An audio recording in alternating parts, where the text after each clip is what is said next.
När jag forskar så är jag hela tiden fylld av förvåning, upptäcka lust, inspiration, glädje. Det är oväntat hela tiden. I min forskning så undersöker jag historiska situationer och hur man kan ta in ett historiskt material i en konstnärlig praktik. Så steget från cirkus och jonglering då, som är det specifika i mitt fall, det har att göra med att jag tittade på situationen för en historisk jonglör som levde för drygt 100 år sedan. Och på den tiden då fanns det ju ingen affär eller så som där den här personen kunde gå och köpa jongleringsrekvisita. Och det fanns heller ingen standard för vad jongleringsrekvisitan var, som idag kanske man kan se en jonglör som jobbar med bollar och käglor och ringar. Och det fanns inte på den tiden, utan det var vad du ville. Och det du ville ha, det var du tvungen att göra själv eller gå till en hantverkare. Och ofta var det vardagsföremål som modifierades. Hattar, cigarrer, paraplyn och så vidare. Jonglören har ju en väldigt intuitiv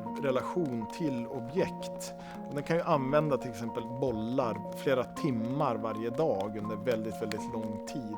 Och det gör ju att en väldigt speciell relation uppstår där. Så den blir väldigt medveten om hur de här objekten rör sig och vad som händer när jag liksom manipulerar dem på olika vis. Det skapas ju en oerhört medvetenhet i det arbetet. När man då tar med sig den medvetenheten in och ska hålla på med andra typer av objekt, eller man bygger saker i trä som då jag har gjort, då åker ju vissa saker med då på köpet. Och det har ju varit väldigt intressant att försöka få rätt på vad är det de där speciella sakerna är som har tagits fram under så lång tid inom den här jongleringspraktiken, och hur visar det sig då sen när man jobbar med skulptur? Vad händer då?